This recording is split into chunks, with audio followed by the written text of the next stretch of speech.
Y Chasameste por invitarme y gracias a todos por estar aquí. Como Miguel Ángel me dijo la primera vez que me habló de venir aquí, que no sé quién le había dicho que queríais hablar de voluntades anticipadas, pues yo he traído un tríptico. Hasta hace poco tiempo en Osakidecha, en la página web se podía encontrar este tríptico que da una información sintética sobre voluntades anticipadas. Lo he estado buscando en la página y no lo he encontrado, pero si se pone voluntades anticipadas en el buscador, aparece un texto que está calcado. Entonces yo creo que han quitado el tríptico, porque ahora no se lleva el papel y lo han sustituido por el texto, ¿no? Entonces esto lo he traído, yo creo que hay para todos. Lo dejo aquí y luego al final lo cogéis. En la web de Osakidecha también está este otro texto sobre voluntades anticipadas que se llama Documento de Voluntades Anticipadas, Consideraciones y Recomendaciones. He traído un ejemplar que os lo podéis quedar aquí y está en la web. Entonces, este documento que tiene 40 páginas está muy bien, explica lo que son las voluntades anticipadas, la forma de otorgarlas, etc. Entonces, esto es lo que dais. Está en la web y luego pues cogéis el tríptico, que es una información sintética. Pero yo le dije a Miguel que yo tenía preparada una conferencia. Yo soy médico de formación y después hace ya 18 años que hice un máster en bioética en la Complutense, y tenía preparada una conferencia que he impartido en el hospital, en Basurto varias veces y en otros sitios, que la llamé así, sobre el uso correcto de las palabras en torno al final de la vida. Yo sentí hace algún tiempo, la necesidad de divulgar pues, la necesidad de expresarse correctamente en cualquier asunto que uno trate, y también en este del final de la vida, porque no se utilizan de forma adecuada demasiadas veces los términos. Entonces mi conferencia o mi charla consta de dos partes. Una primera parte en la cual defino una serie de términos y una segunda parte en la que reviso la legislación de todos los países del mundo mundial en este aspecto. Bien.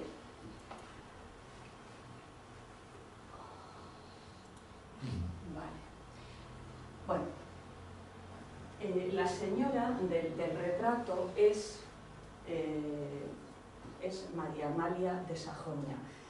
¿Dónde está el que me ha preguntado que de qué hablábamos? No. Eras tú.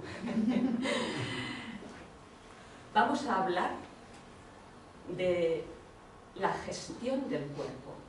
Vamos a hablar de la gestión del cuerpo, que es una gestión de la cual las personas no han sido dueñas a lo largo de la historia.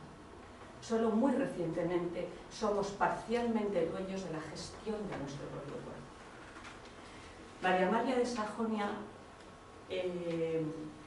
esposa de Carlos III, reina de Nápoles, reina consorte de Nápoles primero y de España después. Esta señora, que vivió en el siglo XVIII, a ella se le atribuye la introducción en España del Belén, de las figuritas del Belén. Ella se casó con Carlos con apenas 14 años, como María Antonieta. Con 16 años tuvo su primer hijo, con 18 el segundo, con 17 el tercero,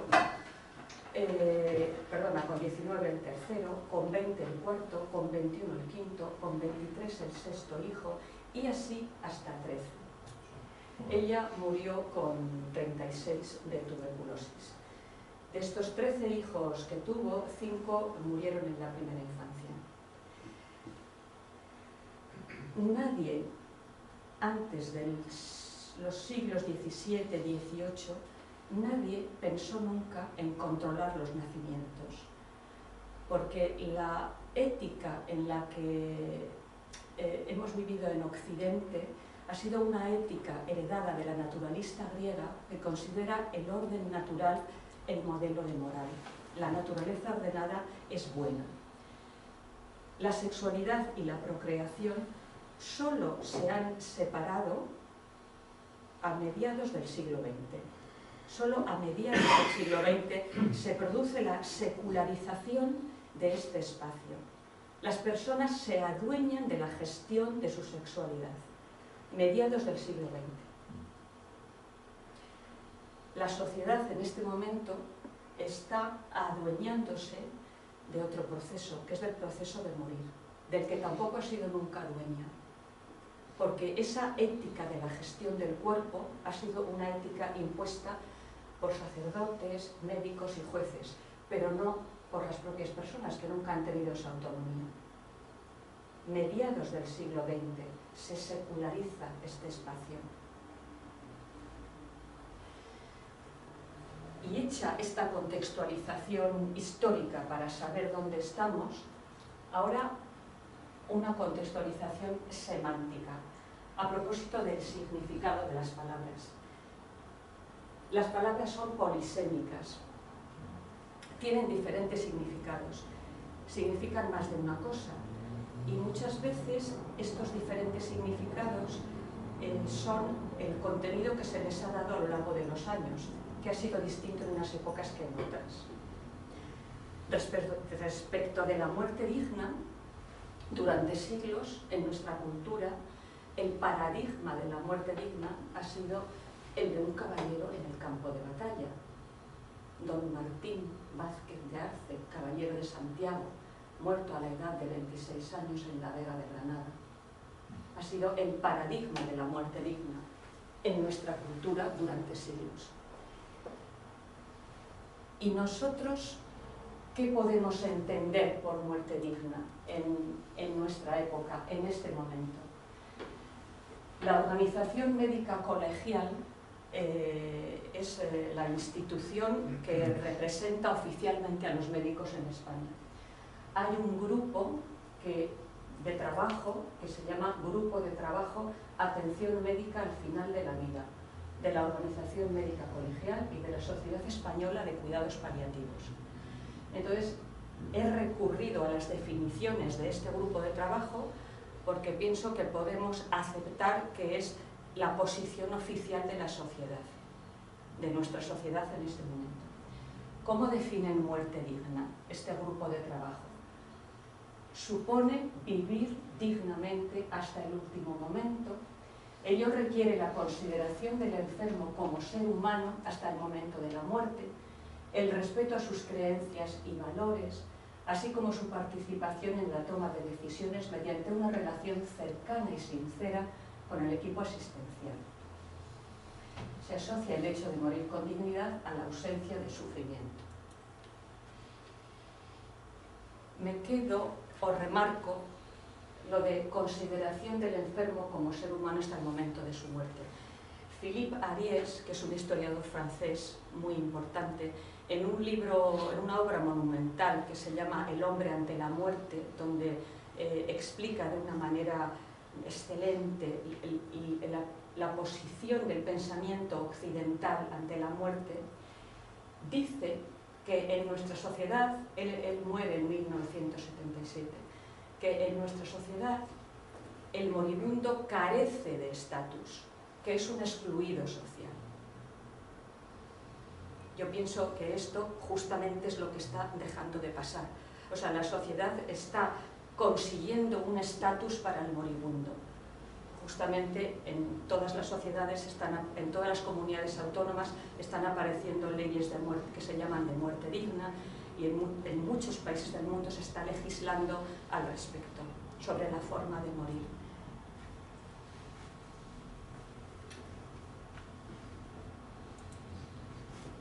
Un documento al que he recurrido mucho para preparar esta charla, que os lo recomiendo, es el informe sobre la eutanasia y la ayuda al suicidio que publicó en el 2006 el Comité Consultivo de Bioética de Cataluña. Es un documento excelente y que se lee muy bien.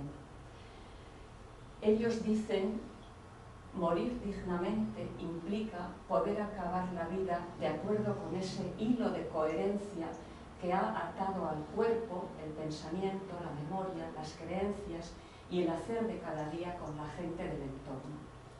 La singularidad de la dignidad y la voluntad de cada cual debe ser reconocida especialmente en el proceso de morir. De esta manera se aproximan ellos a ese concepto de muerte digna. Bien, y desde el punto de vista de la legalidad, de la legislación, ¿qué hay apoyando o soportando a la idea de muerte digna? Pues bien, la ley del 41/2002, la ley básica estatal de autonomía del paciente y de derechos y obligaciones en materia de información y documentación clínica, en esta ley se regula, esta es la ley que regula la relación clínica en España. Digamos que la nueva relación clínica, con mucho, muy basada esta ley en la idea del ejercicio de la autonomía por parte de los pacientes. Entonces se especifica, se fija lo que es el consentimiento informado, que ya estaba dicho en la ley del 86, la Ley General de Sanidad, pero aquí se vuelve a decir el consentimiento informado desde 1973, que en Estados Unidos apareció por primera vez la expresión consentimiento informado en la Carta de Derechos de los Pacientes, 1973. Esto en todo el mundo occidental se ha ido fijando en las leyes. En España ya se fija en el 86, en la Ley General de Sanidad, y aquí se vuelve a ratificar. Consentimiento informado, cualquier intervención en sanidad precisa del consentimiento informado de la persona. No se puede hacer nada, ni dar un antibiótico sin que la persona dé su consentimiento. Con el derecho a la verdad y el derecho a participar en la toma de decisiones. También queda fijado el derecho a rechazar tratamientos. O sea, tenemos derecho absoluto a rechazar tratamientos aunque estén indicados. Una persona con mayor de edad, que esté en pleno uso de sus facultades y que esté correctamente informada, tiene derecho a rechazar cualquier tratamiento por muy indicado que esté. Y también se regulan las decisiones de representación y las instrucciones previas. Esto en cuanto a la ley. En el País Vasco, en el 2016, se promulga una de esas leyes que se llaman de muerte digna, así genéricamente, la Ley 11 del 2016, de 8 de julio, de garantías de los derechos y de la dignidad de las personas en el proceso final de su vida. Aquí se dicen muchas cosas que están dichas ya en la Ley de Autonomía, pero alguna no está dicha en la Ley de Autonomía, como el derecho a los cuidados paliativos integrales. Y hay una cosa muy interesante, que no lo he puesto aquí, pero que es el derecho a la sedación. El derecho a la sedación, que es una cosa que siempre ha formado parte de la buena práctica clínica, la sedación, pero cuyo ejercicio ha traído muchos problemas en la práctica. Caso Leganés. Bien, el respeto de la autonomía, que implica la información clínica, el consentimiento informado, el participar en la toma de decisiones, el rechazo del tratamiento, si el paciente lo desea, y la posibilidad de expresar las voluntades anticipadas. O sea, casi todo lo que dice esta ley está dicho en la ley básica, pero no todo. Por ejemplo, lo de los cuidados paliativos, por ejemplo, lo del derecho a la sedación. Bueno, esto es el derecho a los cuidados paliativos. Bien, y empezamos con las definiciones. Suicidio. El paradigma del suicidio lúcido en Occidente es Sócrates. Sócrates había sido condenado a muerte por su ciudad, había sido acusado de impiedad, de corromper a los jóvenes, y se le condenó a tomar la cicuta. Él hubiera podido escaparse, no estaba en una cárcel, estaba libre, le prepararon la huida. Sus propios enemigos pensaban que se escaparía, que se exiliaría, pero él no quiso vivir como un exiliado. Él dijo que toda la vida había vivido como un ciudadano de su ciudad y que no se quería marchar ni vivir como un exiliado. Y tomó la ciudad. Entonces es el paradigma de quitarse la vida una persona de forma lúcida, una persona que no está enferma, una persona que no se ha empezado a morir, se quita la vida porque así lo decide.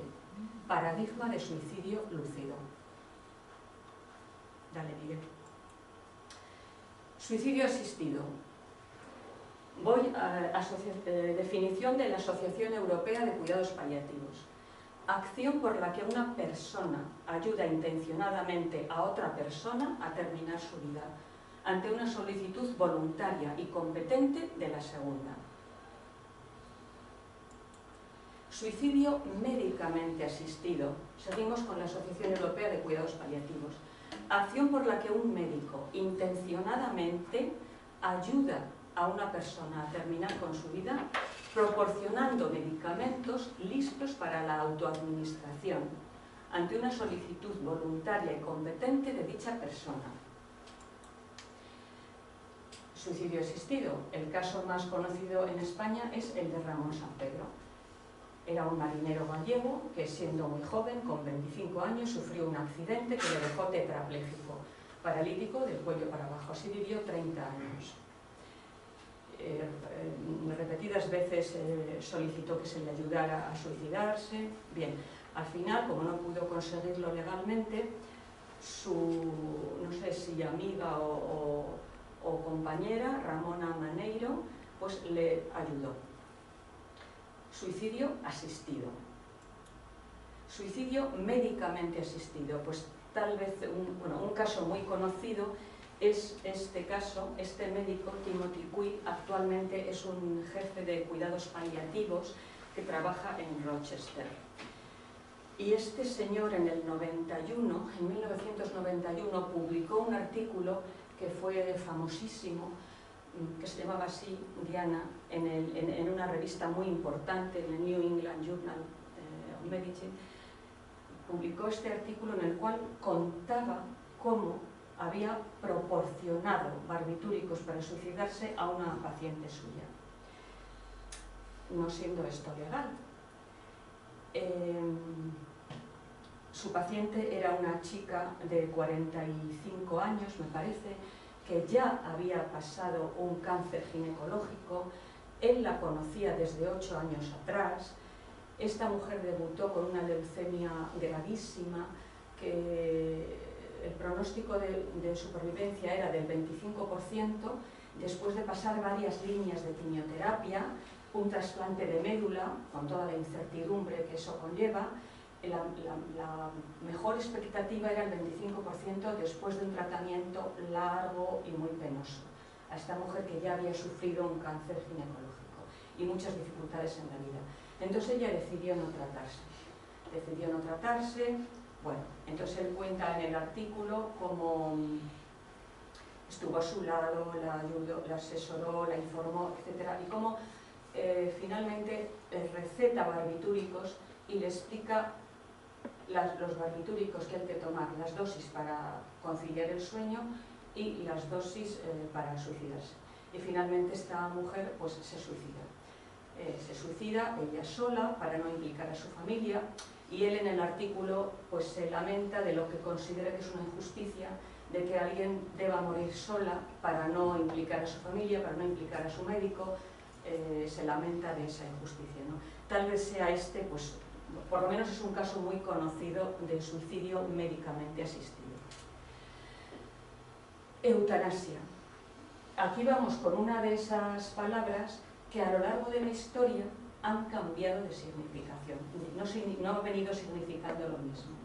En su origen significa buena muerte. Eutanatos significa buena muerte. Para los griegos, pues la eutanasia era el colofón de una buena vida.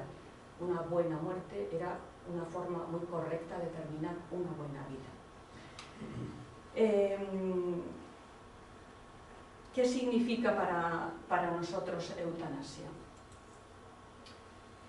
Comité Consultivo de Bioética de Cataluña.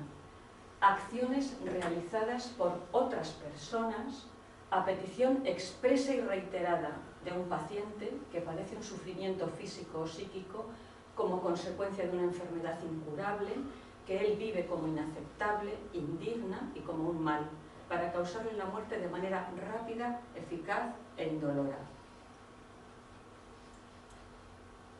Grupo de Trabajo de Atención Médica al Final de la Vida de la Organización Médica Colegial y Sociedad Española de Cuidados Paliativos.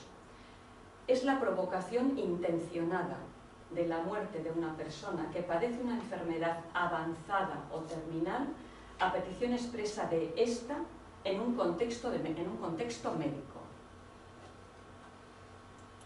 Holanda, primera definición en una ley. Toda intervención directa y eficaz del médico para causar la muerte del paciente que sufre una enfermedad irreversible o que se encuentra en fase terminal y con padecimientos insoportables a petición expresa de éste. Se establecen una serie de requisitos de diligencia que, si nos da tiempo, después vemos. En la Ley de Comprobación de la Finalización de la Vida a petición propia y del suicidio asistido del 2002.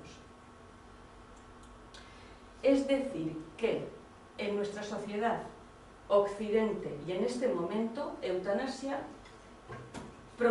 es una acción que produce la muerte del paciente de forma directa, o sea, algo directo, mediante una relación causa-efecto, única e inmediata. Se realiza a petición expresa e informada, claro, porque si no sería un homicidio, por compasión, pero sería un homicidio. En un contexto de sufrimiento debido a una enfermedad incurable, que el paciente considera inaceptable. Y se realiza por profesionales sanitarios que conocen a los pacientes y que mantienen con ellos una relación clínica significativa. Nuestra sociedad, en todo Occidente, está definiendo así eutanasia. O sea, acción directa, causa-efecto, tiene que haber una relación causa-efecto. El paciente lo ha pedido expresamente de forma consciente y reiterada, en un contexto de sufrimiento por una enfermedad irreversible o incurable, y lo hacen profesionales sanitarios. Esta es la cuestión. Perdona, ¿no serviría que lo pidan con antelación, que lo hayan declarado voluntariamente? Por ejemplo, en la propuesta que han hecho los socialistas ahora, piden que sea así. En unos países sí y en otros no, depende. Por ejemplo, en Canadá resulta que no, y les está dando muchos problemas el que no hayan fijado en la ley que se puede pedir en voluntades anticipadas. Sin embargo, en la mayoría de las leyes sí que está previsto que se pueda solicitar en voluntades anticipadas. Bueno, un caso muy conocido de eutanasia es el de Freud. Su médico personal y amigo, ese señor, le inyectó la suficiente morfina para acabar con su vida cuando Freud se lo pidió, después de soportar durante unos cuantos años un cáncer de boca muy penoso y unas cuantas operaciones también. Bueno, aquí hay dos conceptos muy importantes: el de limitación del esfuerzo terapéutico y el de rechazo al tratamiento. Porque uno es protagonista el médico y otro es protagonista el paciente. Limitación del esfuerzo terapéutico es retirar o no iniciar medidas terapéuticas porque el profesional sanitario estima que en la situación concreta del paciente son inútiles o fútiles, ya que tan solo consiguen prolongarle la vida biológica, pero sin posibilidad de proporcionarle una recuperación funcional con una calidad de vida digna. Se pone el énfasis en la actitud y la responsabilidad del profesional, que encuentra una desproporción entre los fines y los medios. Esta expresión ya no es políticamente muy correcta. En medicina ya no se dice esto, porque lo que se dice es que no se limita ningún esfuerzo, que lo que se hace es adecuarlo. Entonces, bueno, esto lo he puesto aquí porque en el 87 la definición canónica del Hastings Center de limitación del esfuerzo terapéutico era finalización de toda intervención médica, procedimental o medicamentosa administrada a un paciente con el objetivo de retrasar su muerte, esté o no dicho tratamiento dirigido contra la enfermedad de base o el proceso causal. Ahora, lo que se dice, de lo que se habla es de adecuación. Se dice, no se limita nada, lo que se hace es adecuar el esfuerzo. Y se define como retirar, ajustar o no instaurar un tratamiento cuando el pronóstico limitado así lo aconseje. Y hay otra expresión novedosa que es retirada de medidas de soporte vital. Es decir, el pensamiento original del 87 que el Hastings Center define es limitación del esfuerzo terapéutico. Que yo os digo que esto ya no se dice. Porque el profesional entiende que estas medidas que está utilizando con este paciente son desproporcionadas y no se corresponden con los fines que se persiguen. Y el profesional tiene la obligación de saber cuándo una medida deja de estar indicada. Tiene esa obligación de saber lo que está indicado y lo que deja de estar indicado. Porque la indicación es del médico. Está muy bien decir, en lugar de limitación del esfuerzo terapéutico, limitación de las medidas de soporte vital o retirada de medidas de soporte vital, porque se dice exactamente qué es lo que se está limitando o qué es lo que se está retirando. Es decir, se está retirando un respirador, la diálisis, drogas vasoactivas. Todo eso se retira. O retirada de medidas de soporte vital, lo que soportan las funciones vitales. Pero no quiere decir que se limite el esfuerzo, porque entonces el esfuerzo se aplica a adecuarlo a ese paciente para proporcionarle el confort que necesita. Por eso ahora lo correcto es hablar de adecuación del esfuerzo. ¿Me he expresado? Y hay otro concepto muy importante. Bueno, esto es una curiosidad. Aquí mi hermana me ayudó a traducir el artículo. Es una curiosidad. La cuestión de las medidas ordinarias y extraordinarias, esa discusión se crea en Salamanca en el siglo XVI, a propósito de las medidas ordinarias y las extraordinarias, por estos dominicos. Y Francisco de Vitoria, en 1557, ante la pregunta de cuando alguien está tan enfermo que se niega a comer, a ver si esto de negarse a comer se le puede acusar del pecado de suicidio. Pues Francisco de Vitoria dice que si el paciente está tan decaído o ha perdido el apetito tanto que solo con un gran esfuerzo puede comer, habría que reconocerlo como un tipo de imposibilidad y el paciente es excusado moralmente, sobre todo si tiene poca esperanza de vida. O sea, que no hay que recurrir a las medidas extraordinarias. Si está tan enfermo que no puede, si la enfermedad le ha llevado a estar tan mal que no puede comer. Rechazo del tratamiento, prerrogativa del paciente fijada en todas, o sea, en la jurisprudencia de Occidente, en Estados Unidos, en Canadá, en el Reino Unido, en España. O sea, rechazo del tratamiento está fijado ya por la jurisprudencia y por las leyes. Es la retirada o no instauración de un tratamiento porque aunque el profesional pueda considerarlo clínicamente indicado, el paciente no da su consentimiento informado válido para iniciarlo o lo retira cuando el tratamiento había sido ya iniciado. El protagonismo es del paciente. Esto forma parte de la teoría general del consentimiento informado y, en fin, consta en la Declaración de Bioética y Derechos Humanos de la UNESCO, en el Convenio de Oviedo y en las leyes que he mencionado, básica y del País Vasco. La situación de incapacidad de un paciente no anula su derecho a rechazar tratamientos, porque esto puede haberlo dejado previsto en las voluntades anticipadas. Caso paradigmático de rechazo al tratamiento, no sé si la reconocéis. Esta señora es Inmaculada Echevarría. Bueno, pues Inmaculada Echevarría es una señora de origen navarro que murió en Granada con 50 y tantos años. Esta señora, pasa la diapositiva siguiente, Miguel, eso es, o sea, ella nació en 1955 en Navarra y murió en 2007 en Granada. Bueno, pues esta señora tenía una distrofia muscular, una enfermedad que empezó a aparecer de niña ya con 10 o 11 años, que poco a poco la fue poniendo cada vez peor, hasta llegar a una tetraplegia. Estaba paralítica, movía un poquitín los dedos de las manos nada más. Vivió los últimos 9 años conectada a un respirador. Vivió en un hospital los últimos 9 años, en el Hospital de San Rafael de Granada, que es un hospital de San Juan de Dios.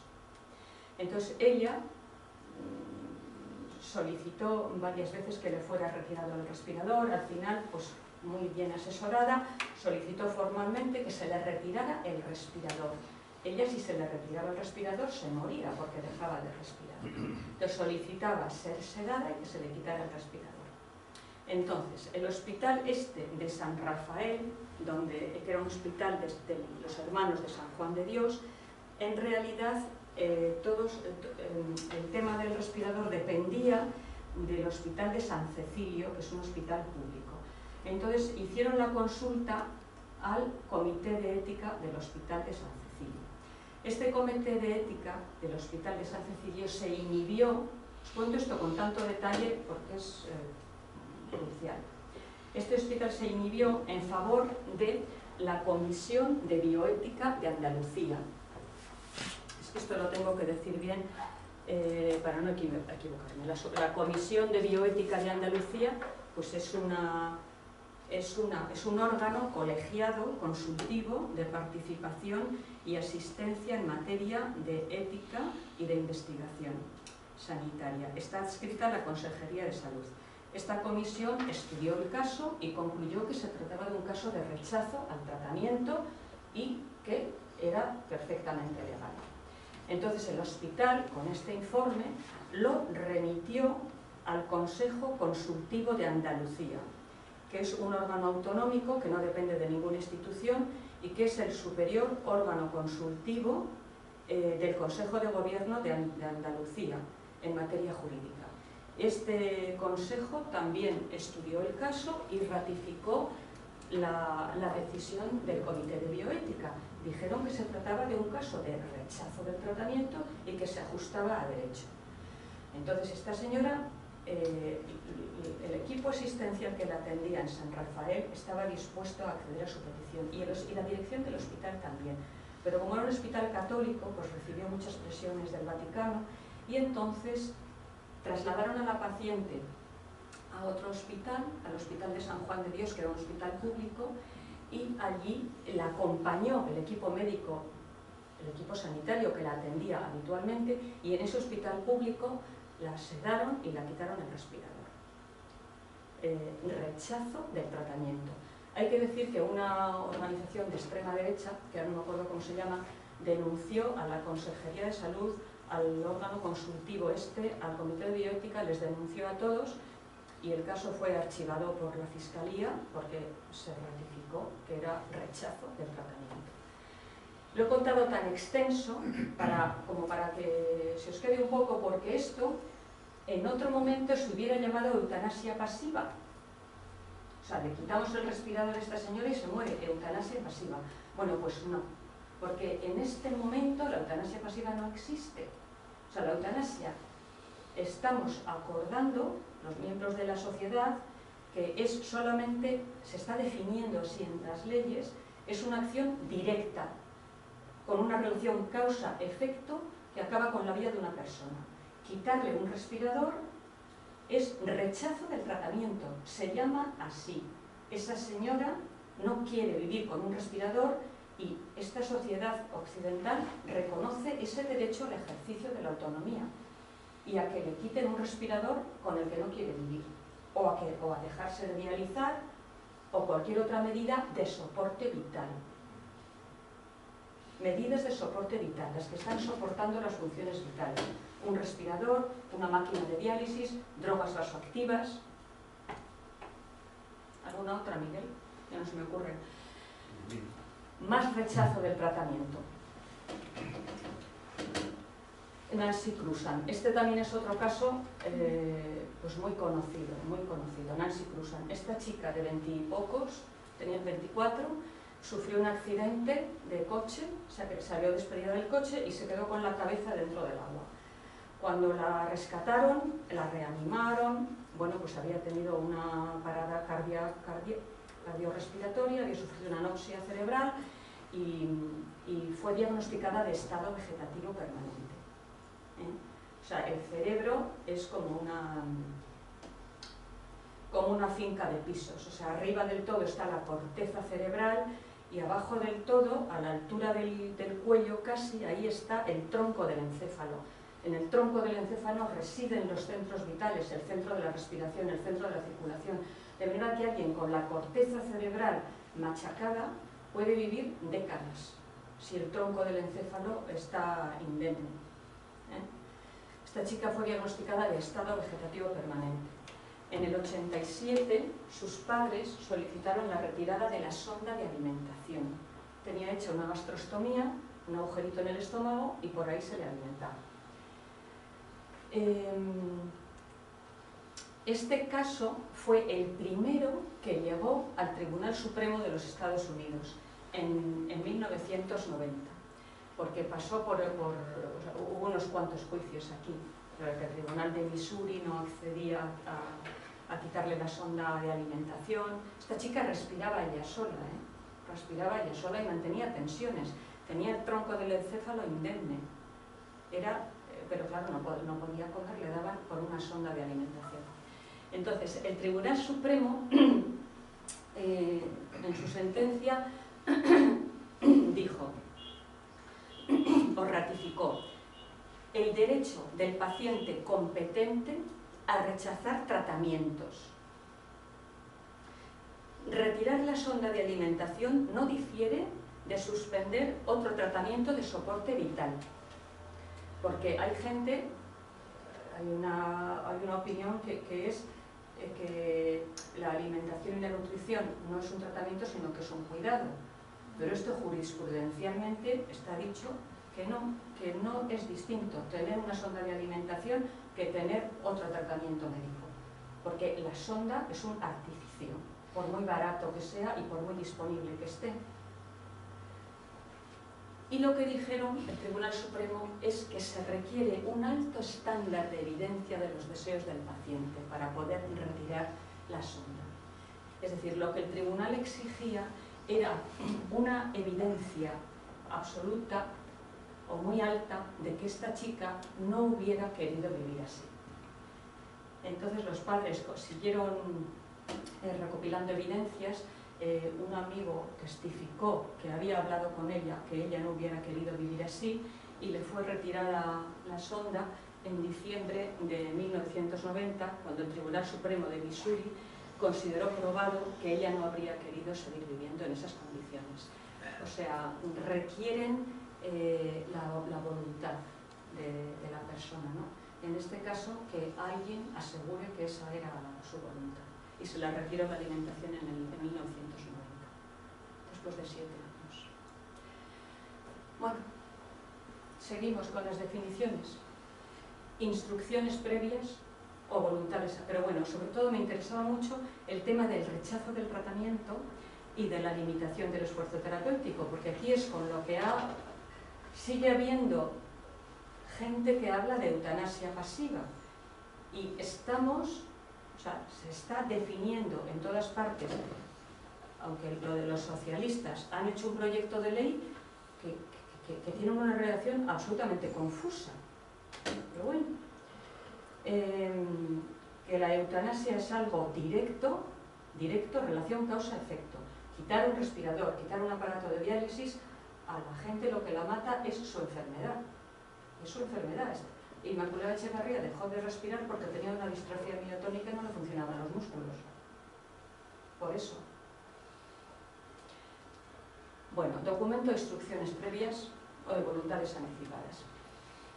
Es un documento por el cual una persona mayor de edad, capaz y libre, manifiesta anticipadamente su voluntad sobre los cuidados y los tratamientos y, una vez llegado el fallecimiento, sobre el destino de su cuerpo y de los órganos del mismo, con el objeto de que ésta se cumpla si cuando llega el momento la persona no se encuentra en condiciones de expresarlo personalmente.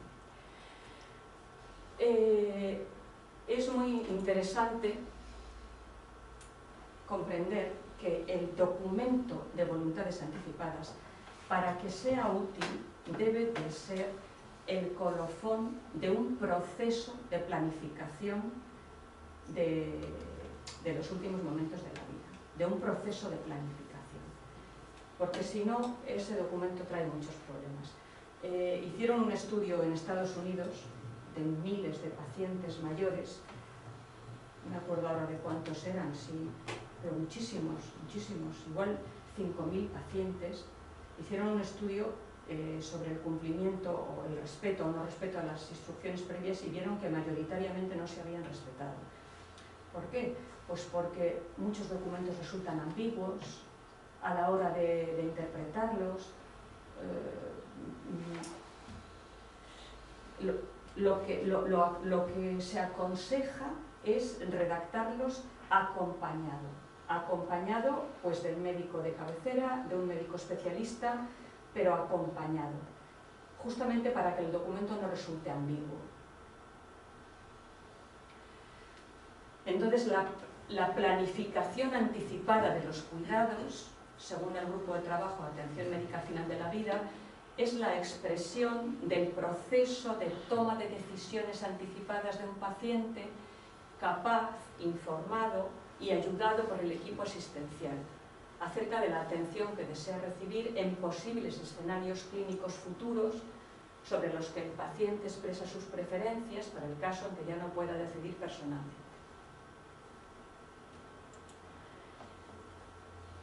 Sedación paliativa. Sedación paliativa que siempre ha sido una correcta práctica clínica, la sedación paliativa, pero que, como decía al principio, su aplicación ha traído muchos problemas, como sucedió en el caso de Leganés. Caso de Leganés que creó una inseguridad jurídica, pues, que ahora están tratando de remediar las leyes que se están promulgando en las distintas comunidades. La ley del País Vasco, creo que la tengo puesto después, otorga, fija, ratifica el derecho a la sedación paliativa, que es la disminución deliberada de la consciencia del enfermo una vez obtenido el oportuno consentimiento mediante la administración de los fármacos indicados y a las dosis proporcionadas con el objeto de evitar un sufrimiento insostenible causado por uno o más síntomas refractarios. Cuando el enfermo se encuentra en sus últimos días u horas de vida, se habla de sedación en la agonía. Es necesario el consentimiento informado, expreso o el de su familia o representante. Y el principio del doble efecto se lo explicó Pío XII en el Congreso Internacional de Anestesia que hubo en Italia en 1957. Que este principio dice que cuando una determinada actuación tiene dos posibles efectos, uno positivo y otro negativo, si la persona actúa buscando intencionadamente el efecto positivo, pero como consecuencia de ello se produce además de manera no buscada el negativo, la actuación es moralmente correcta. Ese es el principio del doble efecto. Y estas son las definiciones de la Ley de Garantía de los Derechos y de la Dignidad de las Personas en el proceso final de su vida del País Vasco, del año 2016. Sedación, administración deliberada de fármacos, con el fin de producir disminución inducida de la conciencia. Sedación paliativa.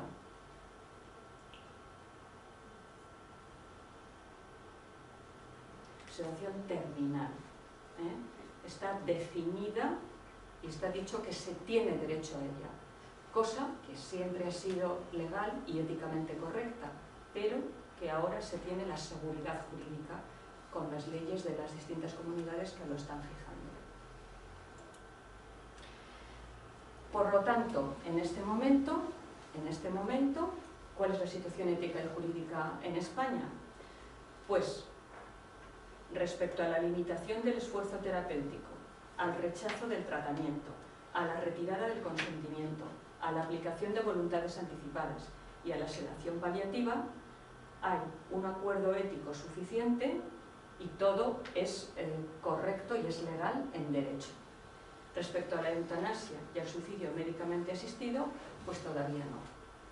Se está en ello.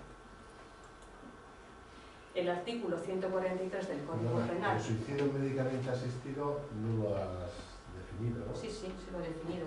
Me refiero, el médicamente asistido, digo, el del australiano en Suiza hace poco, el que no hay enfermedad, sencillamente que el señor quiere morir. ¿A eso te refieres? No te digo que cuando has dicho que ahí están tan importantes los términos... Eso es muy interesante, eso es muy interesante. Porque... Mira, has dado en el clavo porque en Inglaterra en este momento hay una discusión por eso. Porque,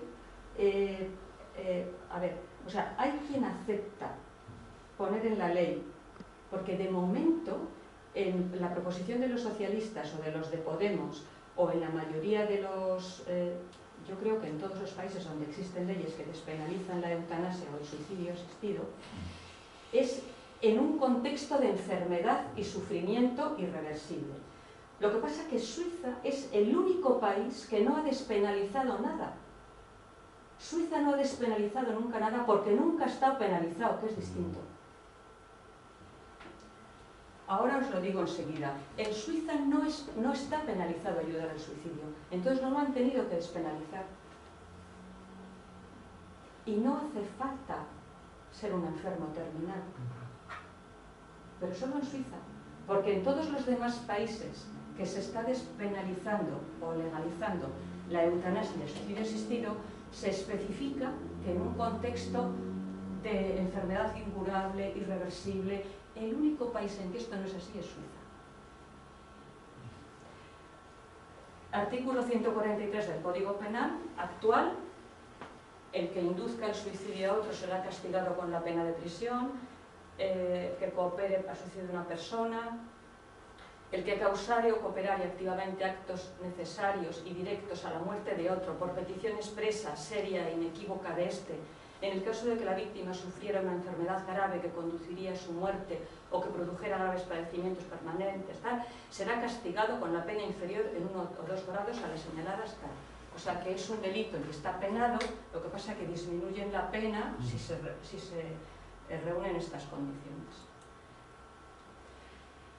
¿Qué son los cuidados paliativos? Pues los cuidados paliativos son un enfoque integral que trata de mejorar la calidad de vida de los pacientes y sus familias, que abordan los problemas asociados con enfermedades que limitan el pronóstico vital a través de la prevención y el alivio del sufrimiento por medio de la identificación temprana, la evaluación impecable, el tratamiento del dolor y otros problemas físicos, psicosociales y espirituales. Organización Mundial de la Salud.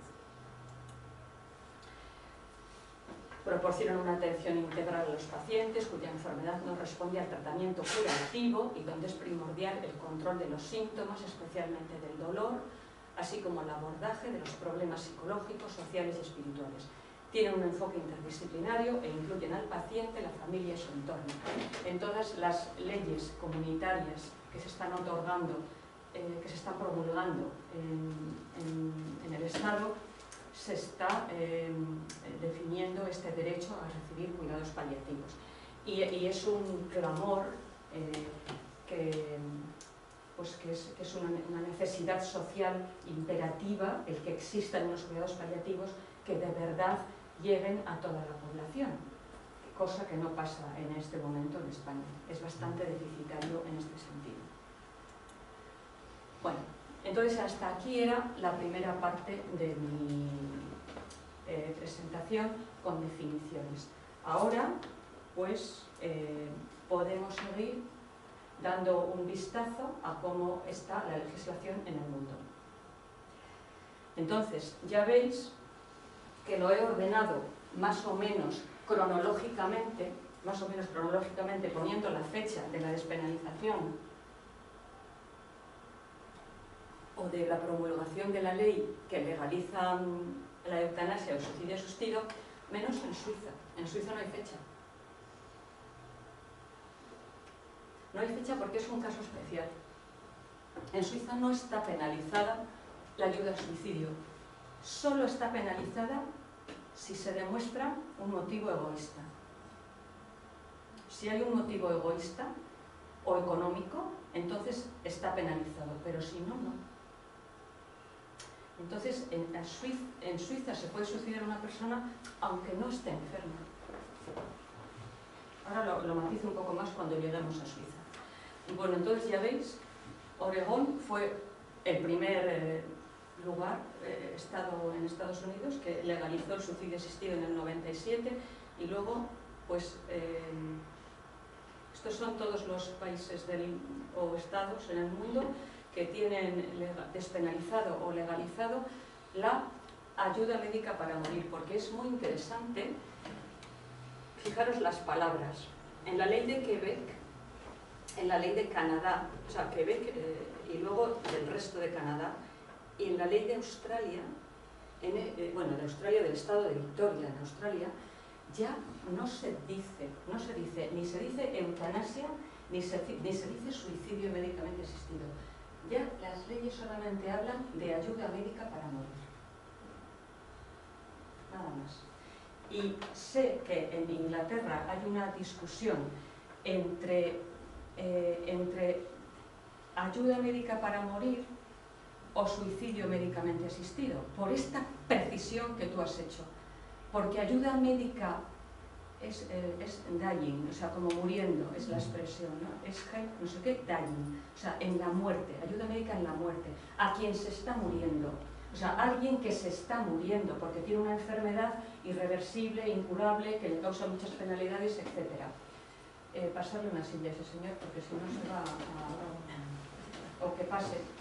Hay sitio aquí, ¿eh? Hay sitio. Hay sitio.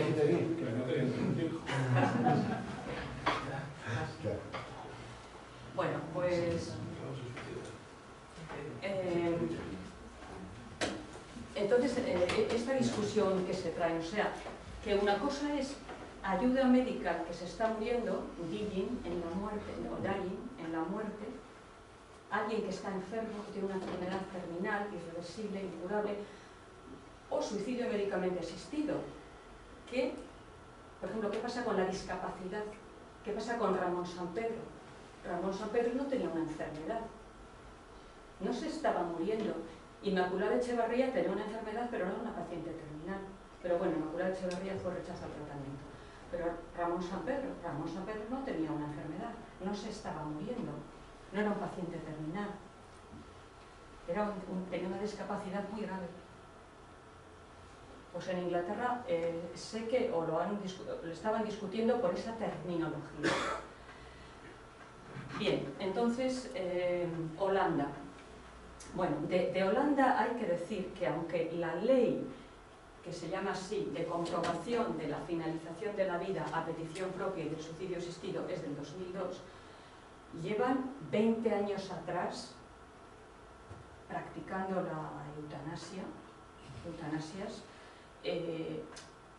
con muchos informes del Colegio de Médicos favorables, con sentencias favorables. O sea, es una sociedad que no lo ha decidido aquí en el 2002. Llevan 20 años atrás tratando el tema. La ley es ley de comprobación de la finalización de la vida a petición propia y del suicidio asistido, se llama así. Y define eutanasia como toda intervención directa y eficaz del médico para causar la muerte del paciente que sufre una enfermedad irreversible o que se encuentra en fase terminal y con padecimientos insoportables a petición expresa de este. Esta es la definición de eutanasia en Holanda. Se establecen una serie de requisitos de diligencia, que son: la petición debe ser voluntaria, meditada, reiterada, de un paciente capaz y lo ha podido expresar en las voluntades anticipadas. Debe tener un padecimiento insoportable, debe estar informado, es obligado consultar a otro facultativo, es obligado, el cual facultativo tiene que escribir un informe diciendo que se cumplen las condiciones. Y en el caso de que el sufrimiento sea psicológico, pues solo, no físico, psicológico, pues entonces es obligado a consultar a 2 médicos que deben informar por escrito. Se excluye del concepto a los enfermos comatosos y a los recién nacidos, porque se exige que el paciente sea capaz. En el caso de los menores, pues cumpliéndose los requisitos anteriores, el médico podrá atender la petición de morir de menores entre 16 y 18 plenamente conscientes o con voluntades anticipadas si los padres han participado en el proceso de decisión, y entre 12 y 16 con madurez suficiente si los padres están de acuerdo. Y tienen un protocolo que se llama protocolo Groningen, porque es el hospital Groningen, el cual el servicio de pediatría de este hospital ha publicado un protocolo de aplicación de eutanasia a recién nacidos. Entonces, pues bueno, como lo venían haciendo, pues el hecho de existir este protocolo da como seguridad jurídica a los pediatras, porque pues nacen niños, básicamente son con espinas bífidas terribles, de esos que la columna vertebral está abierta, que no se van a curar nunca en la vida, o van a tener que sufrir un montón de intervenciones, van a tener que vivir en el hospital durante años. Bueno, son niños con unas lesiones casi incompatibles con la vida, pero obviamente compatibles porque siguen viviendo. Y existe un protocolo que se puede consultar y que es público, que lo han elaborado el servicio de pediatría de este hospital. Sí. Pero el Código Penal holandés dice que el que disponga de la vida de otro respondiendo a una petición seria y explícita de éste, será castigado con pena de cárcel de hasta 12 años y multa, pero no será punible si la acción la ha llevado a cabo un médico cumpliendo los requisitos de la ley. Miguel.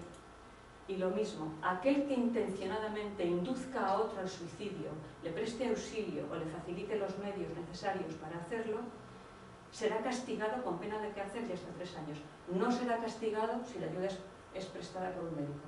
Es decir, que se despenaliza la eutanasia y el suicidio asistido en un contexto estrictamente médico. Bélgica.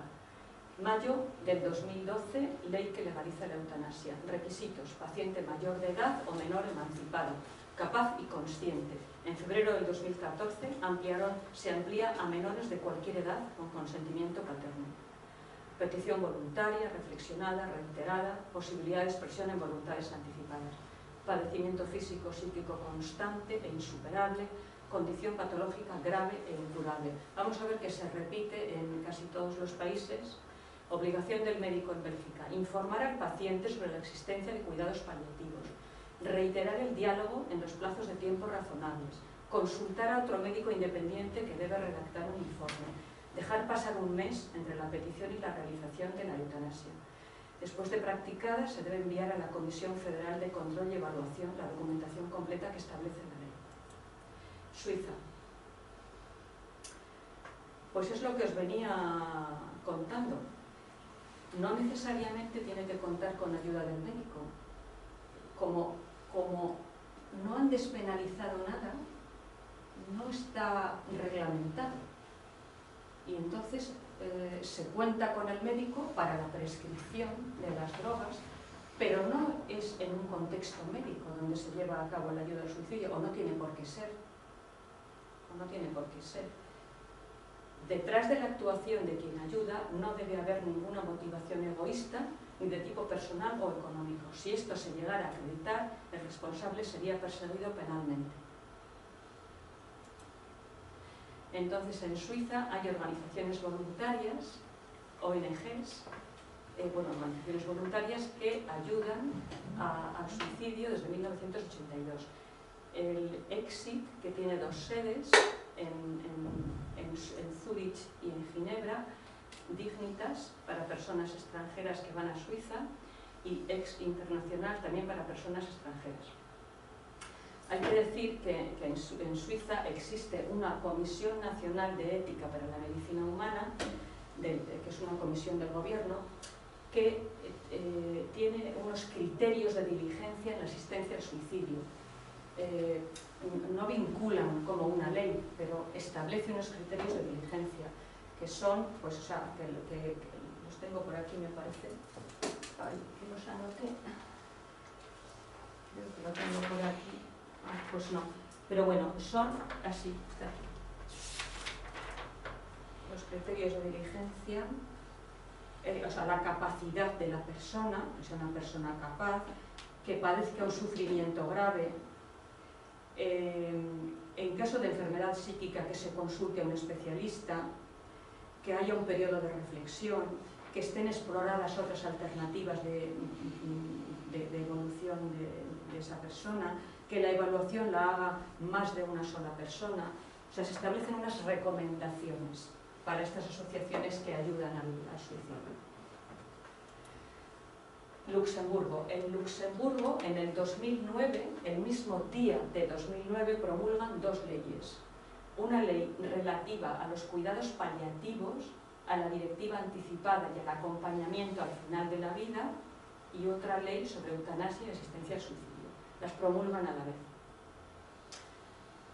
Para poder solicitar eutanasia o asistencia al suicidio hay que ser adulto, competente, petición por escrito, condición médica incurable, sin perspectivas de mejoría, consulta con otro médico que es obligado, que tiene que informar por escrito, y obligado declararlo a la Comisión Nacional de Control y Evaluación.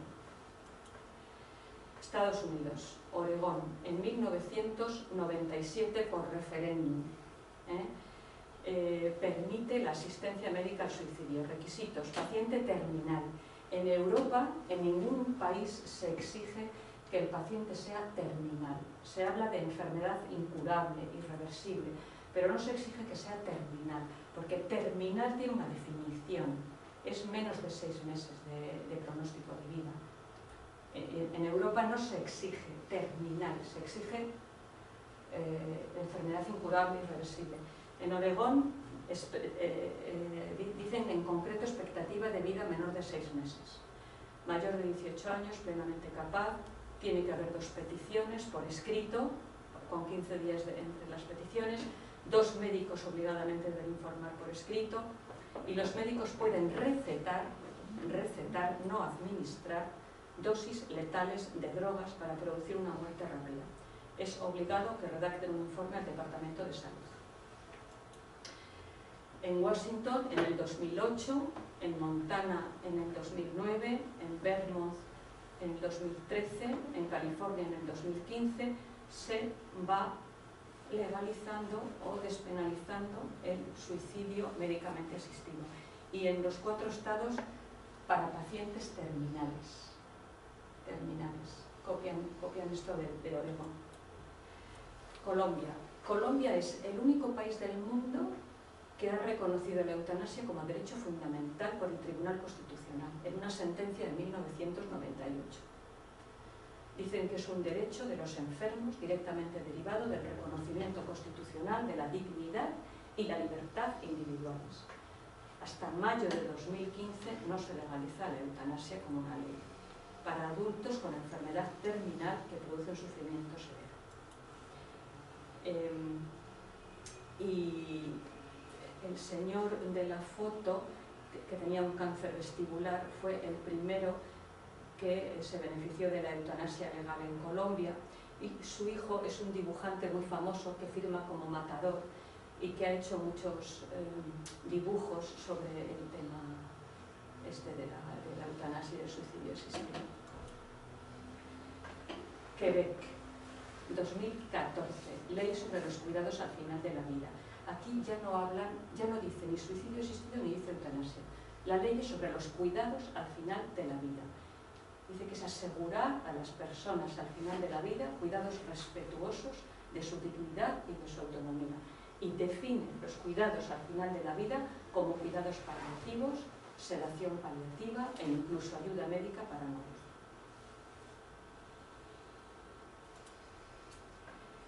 La persona enferma ha de ser mayor de edad, capaz, con una enfermedad grave e incurable, al final de la vida, en una situación médica de declive avanzado e irreversible de sus capacidades, con un sufrimiento físico y psíquico constante que no puede ser calmado en condiciones que ella juzgue tolerables. Debe formular por sí mismo la solicitud de ayuda médica para morir, formulario firmado ante un profesional sanitario o de los servicios sociales. Son obligaciones del médico asegurarse de que se cumplen todos los requisitos exigidos, especialmente el carácter lúcido e ilustrado de la demanda. Debe haber entrevistas espaciadas, intercambio con el equipo de cuidadores, es obligado a consultar a un segundo médico independiente que debe informar por escrito y es obligado a informar a la comisión relativa a los cuidados al final de la vida en un plazo de 10 días después de producido el fallecimiento. El Tribunal Supremo de Canadá aprueba el derecho a la muerte asistida en febrero del 2015. O sea, vimos que Quebec había promulgado una ley en el 14, pero el Tribunal Supremo de Canadá aprueba ese derecho en el 2015 y entonces en junio del 2016 una ley, la ley C14, modifica el Código Penal. Esta ley también habla de asistencia médica para morir, entendiendo por asistencia médica tanto la prescripción de drogas como la administración. Los pacientes deben ser mayores de 18 años, capaces, de forma voluntaria, con el consentimiento informado, por solicitud por escrito y en un contexto de problemas de salud graves e irremediables. Definen los problemas de salud graves e irremediables como enfermedad, dolencia o minusvalía seria e incurable. Cuanto más van avanzando en el tiempo las leyes, más van matizando en general, ¿no? La situación médica de una disminución avanzada y irreversible de las capacidades, con un sufrimiento físico o psíquico o psicológico persistente que considera intolerable, que no puede ser aliviado en condiciones que considera aceptables. Y la muerte natural es el desarrollo razonablemente previsible, aunque no se haya formulado un pronóstico sobre su esperanza de vida. Y la última ley aprobada en septiembre del 2017 es la del estado de Victoria, en Australia, que entrará en vigor en junio de 2019, que también habla de asistencia médica para morir, entendiendo como tal tanto la prescripción como la administración de sustancias. Pacientes mayores de 18 años, capaces, con una enfermedad incurable, con una expectativa menor de 12 meses, que tengan un sufrimiento intolerable. Y termino recordando una recomendación, la recomendación 1418 de 1999 de la Asamblea Parlamentaria del Consejo de Europa sobre protección de los derechos humanos y la dignidad de los enfermos terminales y moribundos, que esta recomendación de 1999 habla de reenfocar la atención sobre la responsabilidad de todas las sociedades para atender a sus mayores, enfermos en fase terminal y personas vulnerables, implantando los cuidados paliativos en los sistemas sanitarios convencionales de todos los países europeos, contando con el apoyo económico adecuado, la formación y la investigación. Y puedes pasar a la siguiente si quieres. Si alguien, bueno, yo os he traído algunas cosas. Yo me inspiré por primera vez en este artículo para preparar esta charla y os lo he traído aquí, hay 10 ejemplares. Luego hay otro que me parece muy interesante, que os lo he traído también, otros 10. Y después está el informe sobre eutanasia y ayuda al suicidio del Comité Consultivo de Bioética de Cataluña, que es un documento que se lee bien y es interesantísimo. Y todo esto.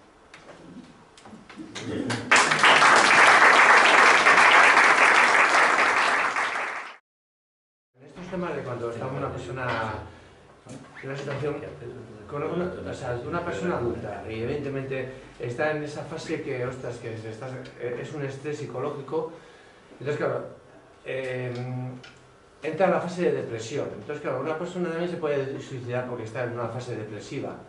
Lo que quiero decirte es que el concepto, te pregunto, ¿cómo se entiende eso de persona capaz? Cuando igual una persona que igual, ostras, está pasando un periodo depresivo, hay gente que se quiere suicidar porque está en un periodo depresivo y evidentemente en una situación donde igual, ostras, te han dado un palo porque te van a decir que te vas a morir dentro de no sé qué, mi duda es cómo se interpreta eso de capaz y no capaz, ¿no? Porque, bueno, ¿sabes? La teoría lo que dice es que en una relación clínica habitual el médico debe estar capacitado para comprobar las capacidades del paciente. O sea, que no es necesario llamar a un psiquiatra ni a un notario.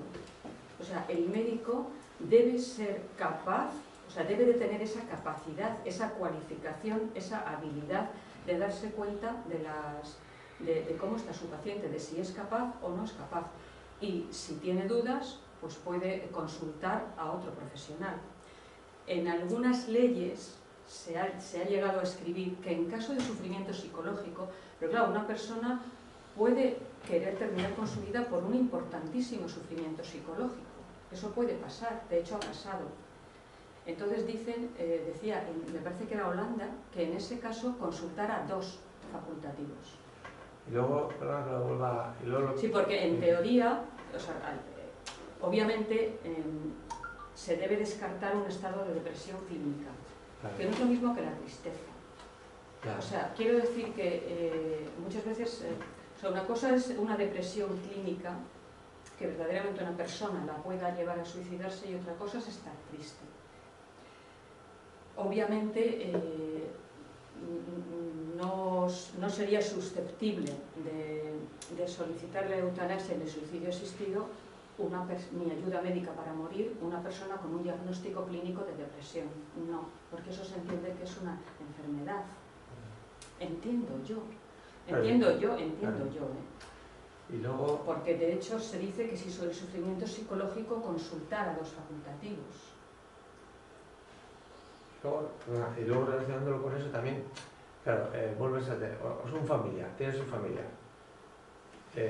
lo está pasando mal, o los médicos le dicen que, bueno, que queda un poco. Entonces, claro, el médico tiene la obligación de decirle al paciente, pero igual los familiares dicen, no, porque a este paciente, si se lo decimos, a mi familiar, si lo decimos, va a sufrir mucho más. Entonces, es esa duda ética también de decir... Ese es el pan nuestro de cada día. Efectivamente. Nosotros, unos compañeros y yo que hemos dado muchas clases a los residentes, siempre les decíamos, el paciente es el titular de la información, el paciente tiene derecho a saber todo lo que le pasa. Entonces se levantaban 17 manos. No, porque viene la familia por detrás diciendo... Claro. ¿No? Y entonces, ¿por qué tal? Entonces, yo tengo un compañero con mucha experiencia que dice, a ver, la familia es un aliado. La familia es un aliado. O sea, la familia quiere a su familiar, en general, la mayor parte de las familias quieren a sus familiares, les quieren bien, les cuidan y les protegen. Eso es la inmensa mayoría de las familias. Entonces, este amigo mío decía, siempre hemos de considerar a la familia un aliado. Entonces, en el caso de estas enfermedades graves, irreversibles, con mal pronóstico, pues claro, las cosas no se pueden decidir en un momentito, ni en un día, sino que hacen falta conversaciones sucesivas, o sea, más entrevistas. La teoría es hacer ver a la familia que su familiar se va a sentir muy solo si no se le da la información, porque el cuerpo avisa. Yo no sé si visteis un anuncio que había de una chica que estaba delante de una piedra enorme, no me acuerdo cómo era, pero era muy divertido porque le decía, ¡hey, que estoy en el riñón! Algo así, la piedra, y era una piedra gigantesca. O sea, si tienes una piedra en el riñón, el cuerpo te avisa. O sea, te avisa de casi todo el cuerpo. O sea, cuando entonces, pretender que alguien que se está muriendo no se entera, realmente tiene bastante de irreal. No sé si vosotros habéis leído, hay un relato extraordinario de León Tolstoy, que se llama La muerte de Iván Ilich. No sé si alguien lo ha leído. Bueno, pues yo lo recomiendo. Es un relato corto de Tolstoy, La muerte de Iván Ilich, que lo que describe es lo que después se ha llamado la conspiración del silencio, que es que todo el mundo sabe que una persona se va a morir, menos supuestamente la persona. En el relato de Tolstoy, esta persona siente una soledad como la del fondo del mar. Se siente solo como en el fondo del mar, porque absolutamente todo el mundo a su alrededor sabe que se va a morir, y él también lo sabe antes que nadie, pero nadie habla con él de eso.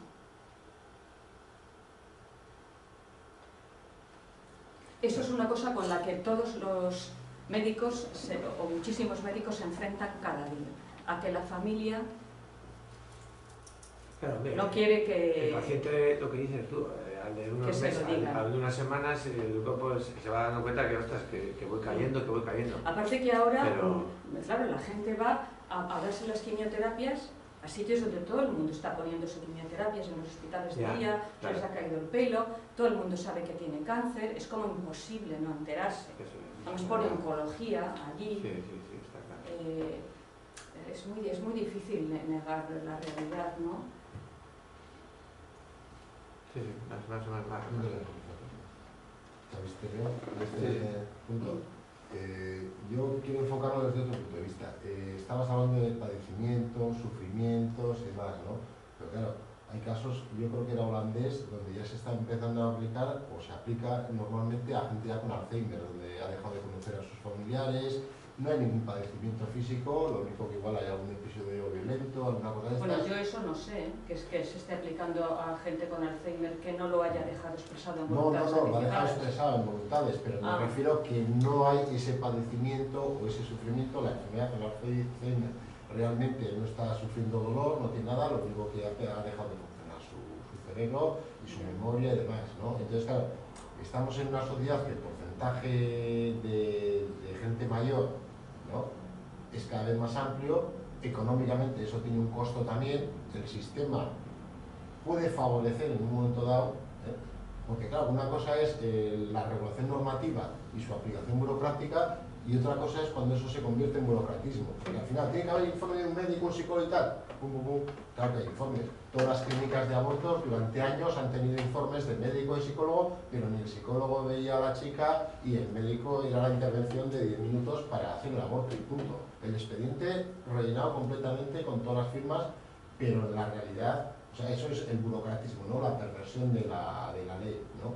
Entonces a mí el miedo que me da de todas estas cosas, que por eso me gustaría que cuando se regule muy detalladamente, el miedo que me da es eso, que va a llegar un momento que al sistema, por el envejecimiento de la población, por el costo económico que todo eso va a tener, pues al final el propio sistema va a hacer proselitismo, oye, que hay que ir dejando sitio, ¿no? Entonces, además, eso que tú dices eso me da se pánico. llama, eso que tú dices, o sea, con otro matiz, se llama pendiente resbaladiza, el argumento de la pendiente resbaladiza.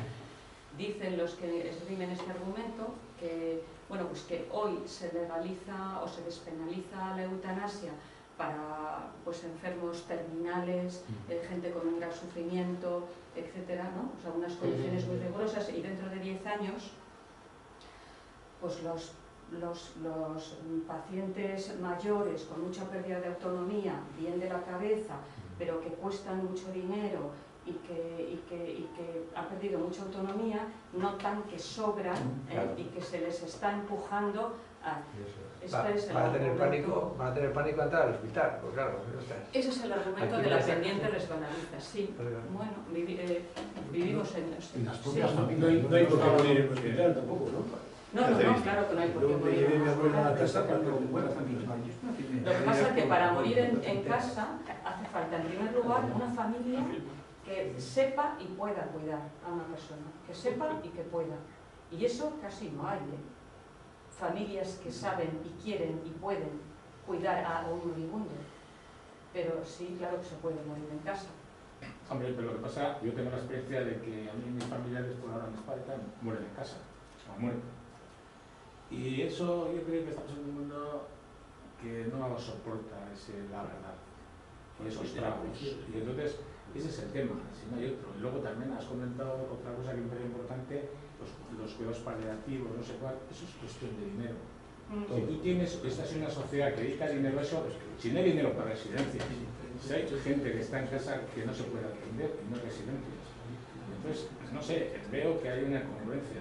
La cuestión es don dinero y ya está. O sea, ese es el que es la cuestión. Y el resto, yo creo que todo el mundo, si se le cuida bien, tiene unos cuidados como es debido, paliativos, se le atiende, yo creo que es muy difícil decir, me quiero morir, ¿eh? Okay. Claro, pues estás mal, estás maltratado, las familias están estresadas, no les atienden, les envían a un sitio por ahí, que les malcuidan, les tienen ahí sin cambiar durante días, bueno, vamos a exagerar, horas, etcétera, etcétera. Claro, es que yo también me quiero morir. Es que esa es la cuestión. Yo creo que al final es todo dinero y un poco de todo esto me parece, no sé, un juego un poco de conciencia, ¿no? Al final evitamos lo importante, lo evidente, que es dinero y dedicación. Y vuelvo a repetir, yo creo que los ancianos en este país están muy... Yo voy a ser dentro de poco. En unos 30 años me supongo que ser anciano ya. Y lo tengo que asumir. Es que no te quedas en la calle. ¿Quién te atiende? No te atiende nadie. ¿Quién te atiende?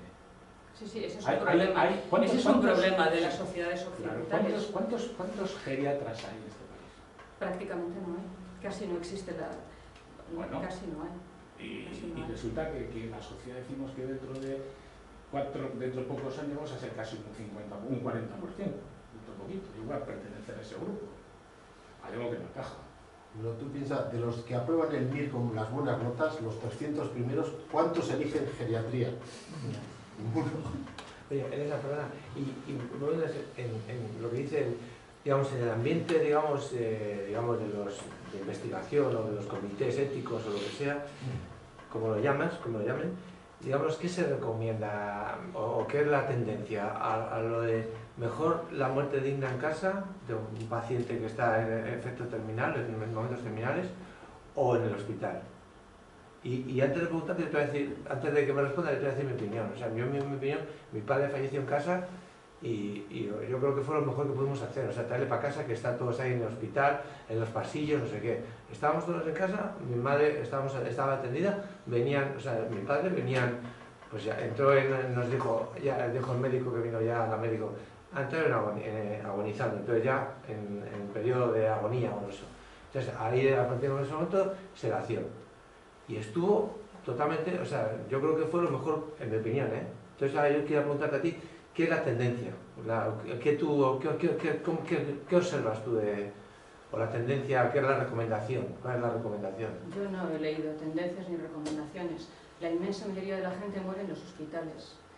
Pero muere en los hospitales, yo creo, por lo que yo sé, porque las familias ni pueden ni saben cuidar. O sea, ni pueden porque no hay gente en las casas para cuidar de las personas. En la mayoría de las casas, me refiero, ni tampoco se sabe. O sea, todo el mundo nos espantamos. ¿Quién soporta un moribundo? ¿Quién soporta un moribundo? O sea, cuidar de un moribundo, hay que saber, cuidar de un moribundo, hay que saber. Nadie sabe, nadie sabemos. ¿Y quién puede quedarse en casa para cuidar de un moribundo? Por eso la gente muere en los hospitales, la inmensa mayoría de la gente. Y lo malo es que además en los hospitales se mueren hospitales de agudos, que no son sitios pensados para morirse. Claro. Porque si hubiera, digamos, un departamento, un sitio... Sí, los hospices ingleses, los sitios que son para pacientes terminales, son más adecuados desde todos los puntos de vista, pero de esos no hay. O hay poco. En el mejor de los casos, si te lo ponen en una habitación individual, que a veces ni es. O sea, por muchos hospitales son habitaciones compartidas y claro, el que está al lado igual no está con... Es que no son sitios pensados para que la gente se muera. Los hospitales de agudos.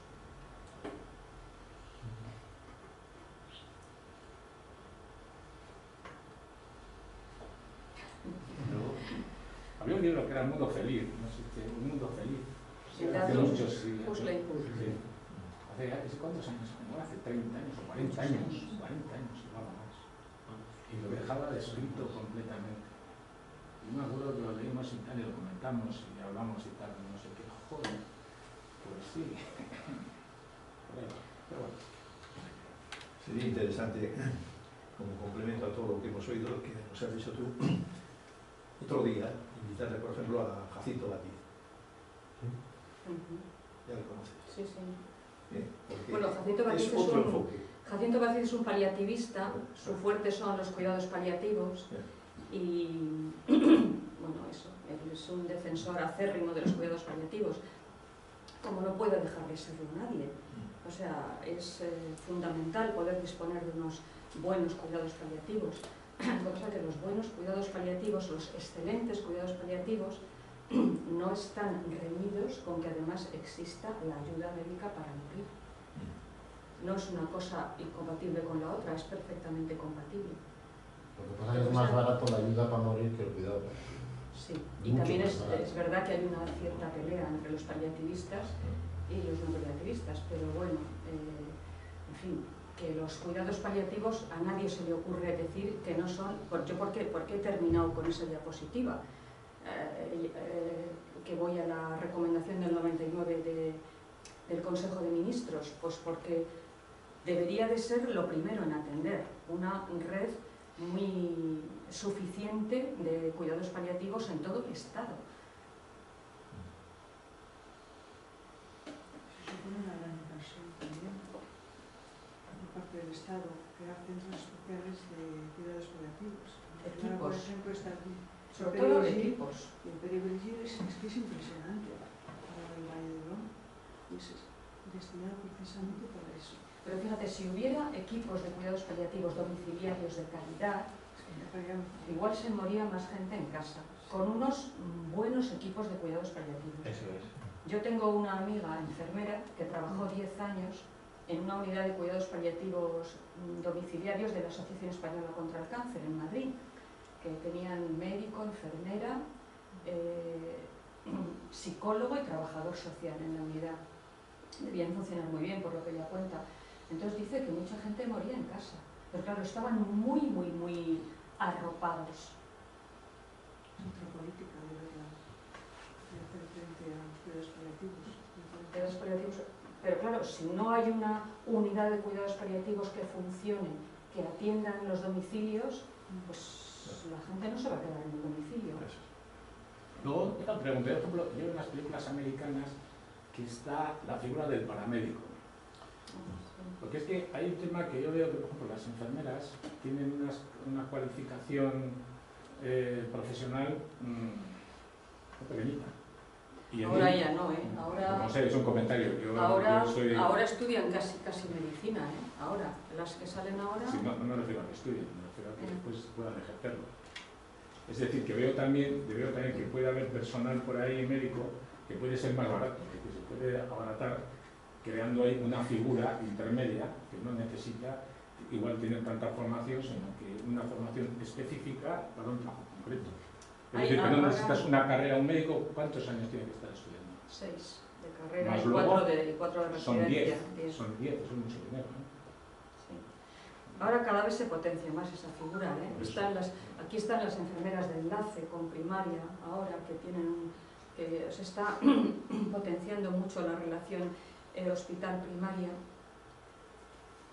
para el cuidado de los pacientes crónicos. Se está potenciando mucho esa relación. Pero sigues hablando de tituladas universitarias. Sí. Yo creo que él se refiere a una formación específica. No, hombre, no. Para eso. Yo me refiero, por lo menos, a un nivel de enfermería con un poquito más de cualificación. Porque enfermería muchas veces confundimos el auxiliar de enfermería con el... No, enfermera una carrera media. Porque no sería una preparación. No, decís por los cuidados domiciliarios. Claro, porque sí. los pueblos ha existido siempre, ¿no? A ver, si es que lo que hemos perdido es... tú sabías, cuando tenías a la abuelita que estaba ya muy maleta, sabías quién del pueblo tenías que llamar para que venía y se organizaba todo el pueblo para atenderlo. Que estamos hablando que en España Hay muchos pueblos que no tienen médico y hay provincias que muchas especialidades médicas tienen que ir a otra provincia. O sea, que es que estamos hablando de un mundo ideal. En los pueblos se ha funcionado toda la vida cuando se estaba muriendo alguien y entre todo el pueblo al final se le acababa atendiendo hasta que se moría. Primero porque no había forma de desplazarlo, por motivos de que fuese. Entonces, claro, eso se ha perdido en la ciudad, en el ámbito urbano todo eso se ha perdido.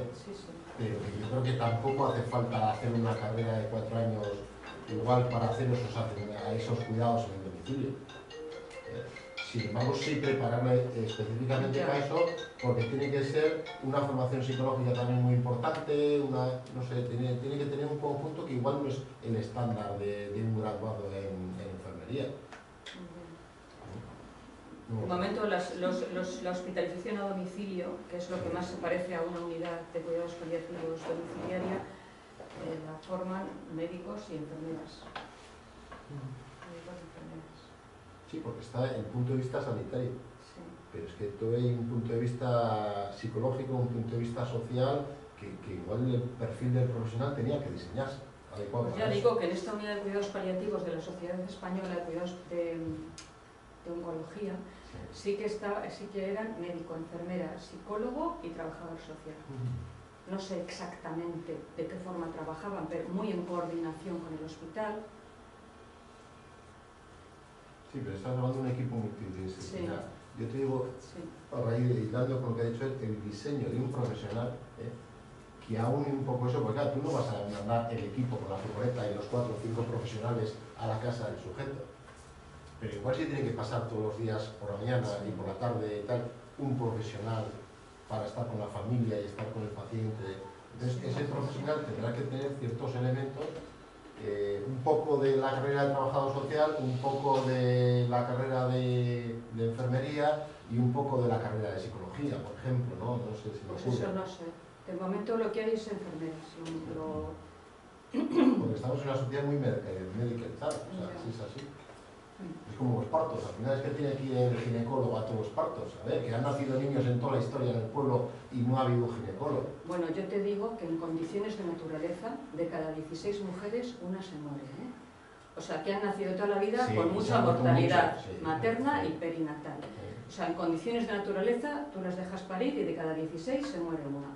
O sea, que es que la especie humana se ha puesto de pie gracias a pagar un precio muy caro en el parto. Muy caro, que ninguna otra especie tiene, la especie humana.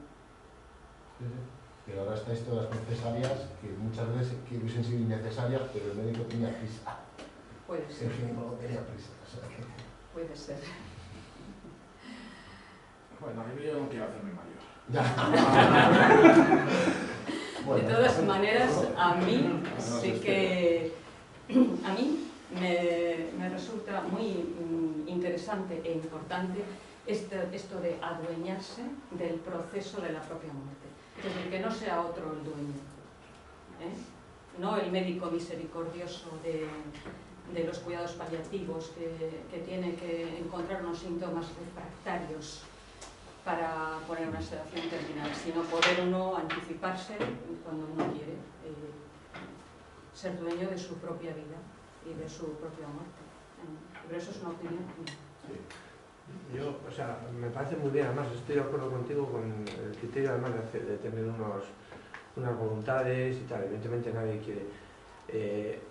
Pero vuelvo, me preocupa un poco eso de lo que hemos dicho antes, de, ostras, que los viejos no se van a querer ir al hospital. Quiero decir, si al final, eso, lo que a mí me preocupa mucho la pendiente esa que has explicado. La pendiente resbaladiza. Es decir, de aquí eso es lo que dicen los que argumentan en contra de legalizar la eutanasia, es uno de los argumentos. Y lo otro sí, o sea, y yo al contrario me parece lógico también, o sea, lo que creo que es totalmente de acuerdo, por lo menos yo me parece bien, una muerte digna, es decir, y no prolongar un sufrimiento a una persona. Pero mira, lo que entendemos por muerte digna, bueno, algunos entendemos por muerte digna, es ser dueño de la propia muerte, que no sean otros. Eso es lo que algunos entendemos por muerte digna. Eso es. Esto lo estoy diciendo yo al final, cuando yo he dicho todo lo que dice la ortodoxia. Sí, te comprendo.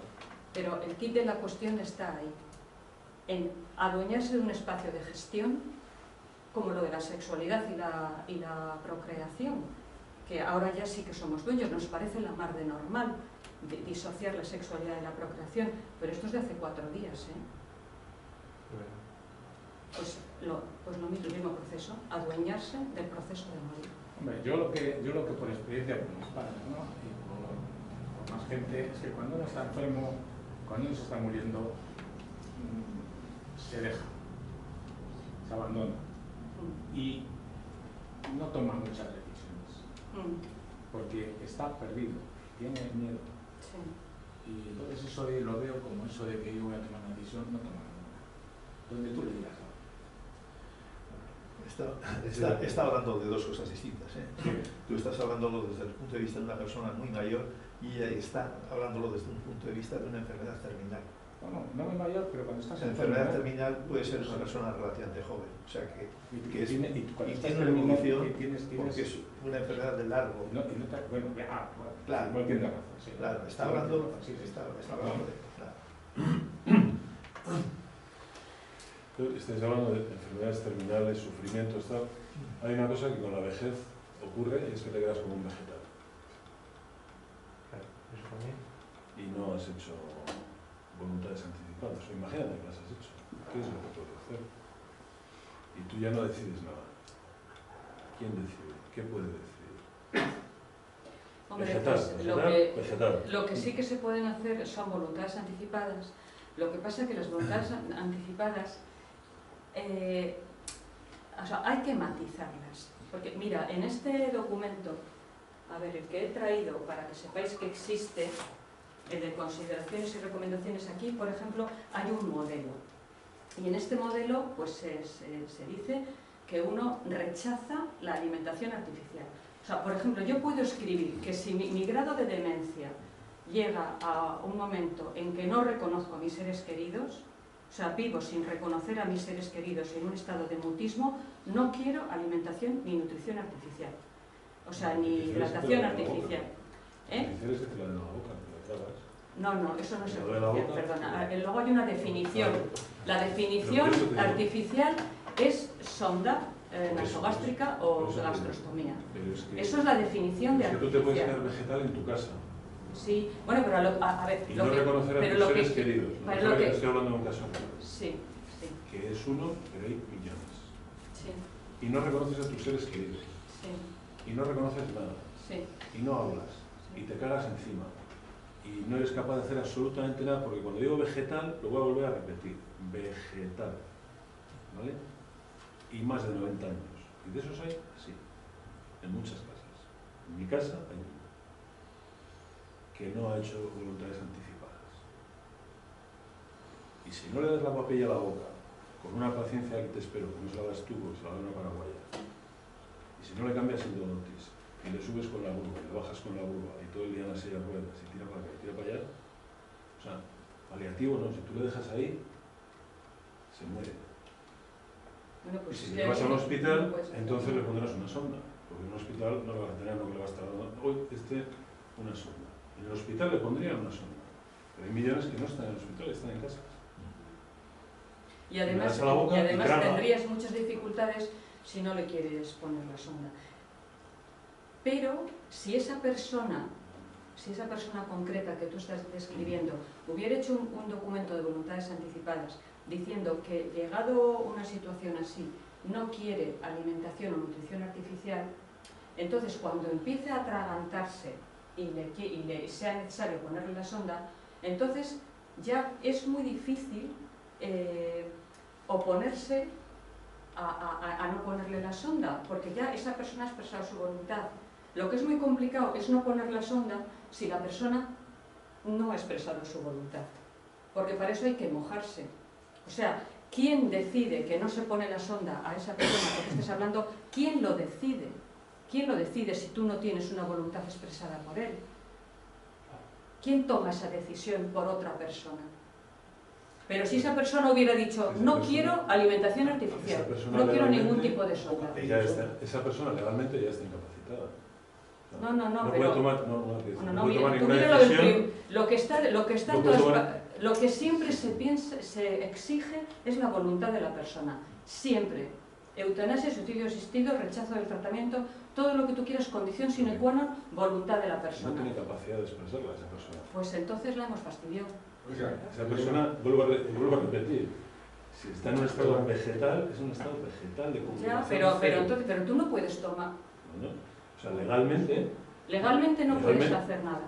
a ver, legalmente hay una persona autorizada porque en su día autorizó y tal, administrar, no sé qué tal y cual. O sea, legalmente ella no Bueno, tiene perdón. capacidad de decisión. Venga, Me ha encantado, a ver si me puede guardar un panfleto de esos. coge. Es que viene mi señora, me viene a buscar. A ver, un momento. Me maltrata. Bueno, Empezamos, ya empezamos. Y trabaja en una residencia municipal y entonces me interesa muchísimo esto. Muy bien. Muchas gracias.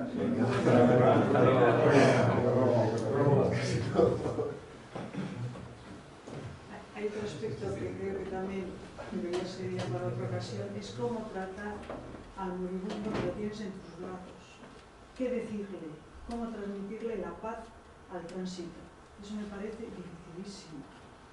Yo tengo la experiencia de estar con uno de mis hermanos, el más pequeño, y yo no me despedicé porque yo tenía la experiencia previa de haber estado en Basurto en la UBI y yo sentí la muerte, pero no decirlo a mi familia por temer que ellos se acongojaran o se entristecieran, sabiendo que yo me sentía que me estaba muriendo.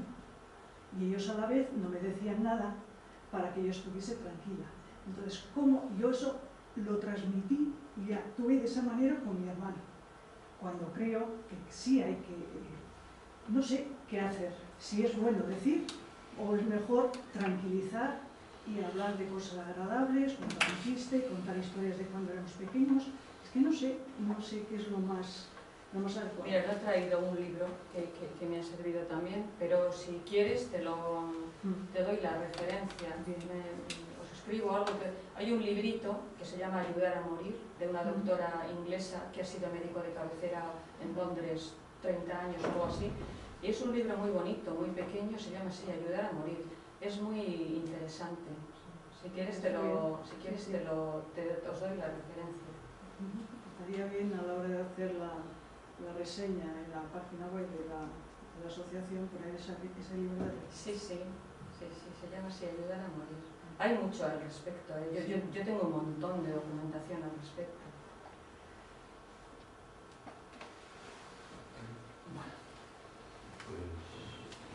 Nada más, ¿no? Muy bien. Yo me quedo muy triste, pero bueno. Triste. Ya. Pues esa Bueno. es la clave, que asociamos muerte con tristeza. Y hay otras culturas que no asocian muerte con tristeza, sino que es un proceso natural, como un nacimiento, como... Sí, como en los funerales de toda la vida, que corra el vino y la comida. Sí, es Tú mueres por aquí, tipo irlandés, ¿no? Tú mueres por aquí.